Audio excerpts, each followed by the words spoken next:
Guys, welcome back to part 2 of our Fairway wood test. So last time out we tested what would be considered more of the players' Fairway woods that are out there right now. So obviously M3, Rogue Sub-Zero, that type of thing. Yep. So today we went into which for us is actually a slightly bigger sort of market for us. We do more of our fairway woods in this sort of more game improvement, high launch, draw by sector of the fairway wood More market. of your fittings would be for the standard Rogue and these kind of clubs rather than the other ones. Yeah, Gotcha. we spend way more time working with these heads that we've tested today. Right. Yeah. So we've kept the same companies just for continuity of the test, but obviously used their standard models. So. Rogue standard, obviously a little bit more draw bias, a little bit higher launch. We've got the Ping G400 again. Yes, and I think this is a good idea. Yeah, because we actually felt like it didn't really belong in the player. Not belong, but it didn't sort of excel in the players category. And I don't think it compared well in terms of its launch conditions with what the other ones were. And I think it's much more suited to this category than the other category. And we'll go into more detail on that one in a little bit. So we're seeing that again. So Taylormade M4, obviously slightly bigger head than the M3, no adjustability, bonded, all about forgiveness, distance, high launch. Gotcha. All right, and then we're in the 917 F2, a real favorite of mine. I love the F2. Lots of adjustability through the Sure Fit hosel. Great looking club. The CG cartridge as well. So really, really good. We asked our Iron Baron here to just tame the swing speed a little bit on this one, and actually worked out really well. It worked out really good. So we had the conversation, like 210 in the air kind of thing, trying 215. To get that, trying to regulate that distance. That was the distance we aimed for. And that's what we feel like a lot of our customers will be hitting it somewhere in that, 230 overall distance, Gotcha. so maybe flying about 215. And based on ground conditions, they get what they get. That's right, whatever it rolls out. And we did our best in terms of, this was an interesting little experiment. We did our best in terms of delivery characteristics. We chatted a little bit about how much dynamic loft people tend to deliver in this kind of handicap range. So I did my best for that too. I think it actually turned out quite nicely. You guys would be shocked at the conversations we go into, and we really try to standardize these tests to the point where they're really valid for you, so that the information is so useful and because the worst thing could happen is we set up a test that it's not really of value to you guys. You take our word for it. You go try the club, of course, and it just doesn't work. It was an invalid test. Yeah. So we really feel like that what we're going to kind of explain to you guys is of great value. Yeah, and just very quickly on that, our conversation was, okay, if I slow my swing down, and I'm de-lofting the head, it's not representative of how someone at this speed would actually swing. Exactly. So we made an effort for me to actually feel that I was adding a bit of dynamic loft, I guess. Yeah. And you mentioned something in the 18-20 degree range is kind of the dynamic loft you see people deliver. I mean, it really leads me towards a sort of a gears scenario where I wish we had gears, because it's a ratio of head speed to handle speed. Okay. So for me, when you were warming up with your own fairwood, I could see the handle was working too fast. Right. Which was basically de-lofting the club head slightly too much, and that's where I mentioned about the dynamic loft being too low. Right. So we talked, Matt and I kind of chatted a little bit about a couple of things, making sure that the club head was accelerating faster. Right.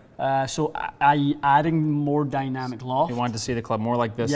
Dynamic loft, we're talking about what actually occurs delivered in impact. Loft, And obviously, I think the shaft played a role in that as well. I agree, in terms of the lead deflection, encouraged by the Diamana thump. The thump. So a lighter shaft, a little bit more active in the tip. Give it a little. You can really see this is definitely a soft one.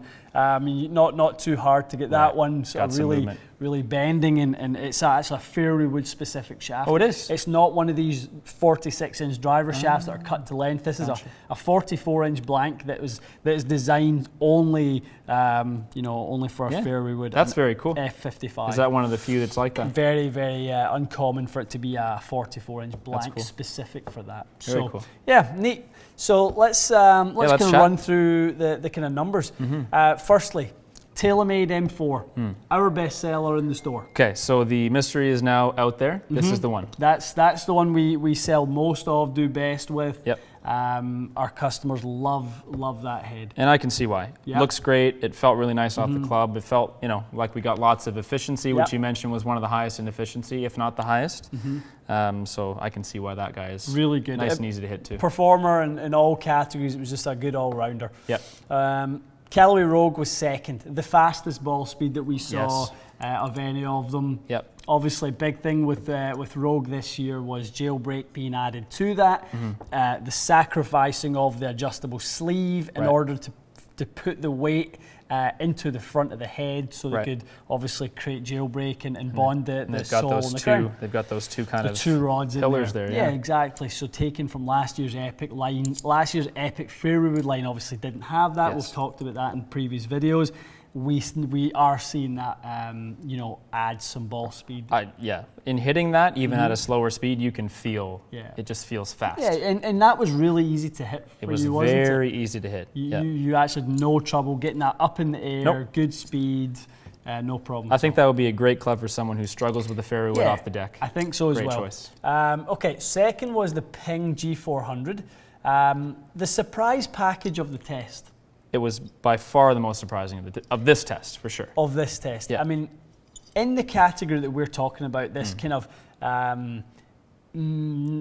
average speed test, this fairway wood really performs well. It sort of came to life at this speed, I think. Which I thought was great to see, because I've really not, at times I've maybe shied away a little bit from the G400 this year, but on the slower swing speeds, it really seems to be the exact reason this was designed for that type of player. I agree. I mean, when we tried it and I was swinging at my normal speed, to be perfectly honest, I did not like it at all. No. But it sounds completely different at this speed, and it feels completely different at this speed. Interesting. Bizarre, but it's amazing, and it flew really nicely. It launched up, it spun a bit more. So I think when you were hitting it at your speed, obviously the extra velocity, the extra launch, the extra spin that came from the way you deliver it normally didn't work. It wasn't helpful. Wasn't that helpful. But in this scenario, it was very useful because it was so easy to get that lovely high flight that, it really was. That people really struggle to get with fairway woods. I think someone would love this if they needed more height on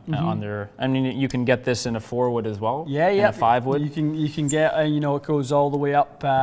All the way up to, I guess, 7 and 9 wood. It's adjustable. Yeah, it's fully adjustable. So it's got the adjustable sleeve, which is that and the Titleist, but the Taylormade and the Callaway don't. So Ping and Titleist are adjustable. Taylormade and Callaway are not. That's an important decision for someone, I would think. If you're buying something, it's nice to know you can tinker with it. Just dial it in that little bit more.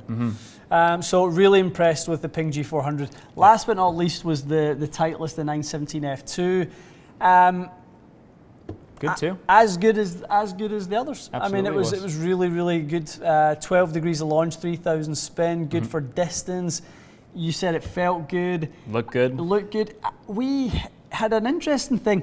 The M4 and the 917 F2 for whatever reason, the turf interaction was a little more tough, wasn't it? It was different, and it's strange because when you look at them, you'd think they have plenty of, I guess, what's camber is what they call the sole, the sole, and you think they'd be as easy to elevate. And this might have been just me, it might have been just my experience, but confidence-wise and just the way that I struck the ball, I found the Ping and the Callaway, I just seemed to strike them a lot easier, and we basically had to hit more with these to get equal strikes. Yeah, we did. We caught the odd one slightly heavy, and we went back and redone the test, and we found the exact same thing twice. So. Really, really interesting with something those. That I don't think we've talked about yet, have we? No, absolutely. So I think that the moral of the story, the point is, these heads at different swing speeds will perform slightly differently, and they may be more suitable than other tests that we've done. So, like we said, we were pleasantly surprised by G400. M4 has been great for us this year. Callaway is really fast if you need that. And a little extra distance. Yeah, and I think the one thing I love about the Titleist is how adjustable that sleeve is. This sleeve is really amazing, and we saw that with the hybrid test, flattening it. That's right. I mean, this particular head obviously is more geared towards trying to hit a draw, but you can make yourself, make this even more draw biased. You can, or you can actually go slightly flatter and actually make it a little more fade biased. And still get the advantage of the lower CG, right? That's it. So you bigger head, slightly bigger CG. That's exactly That's interesting. So really good clubs, like 4 really good clubs. All 4 are super. Yeah. All 4 are super. Yeah. Really, really easy to hit. Kind of maybe some other ones of note that we never hit.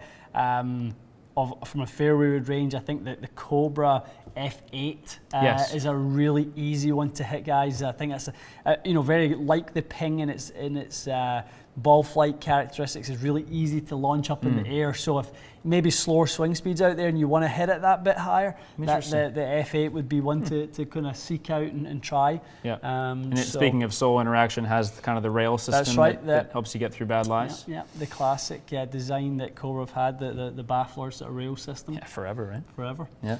Good. Awesome, yeah. Excellent. Well, guys, I hope this has kind of rounded off the fairway wood segment. We kind of enjoyed doing this one and seeing the results of it. Let us know if you guys have got any questions, if you've seen anything.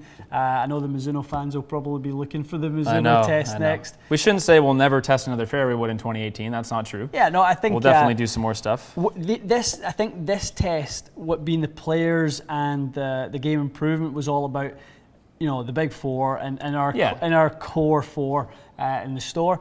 I think we may start another segment of the sort of the outsiders. Yes, and we're actively kind of trying to get in touch with these companies and get Wilson and these things into the shop. It's not as easy as people might think. We got to get them in, and we got to get them installed with the shaft adapter system and such. So it's becoming easier. Obviously, the sort of requests from you guys are kind of helping us to go out and put pressure on the reps to give us access to these products.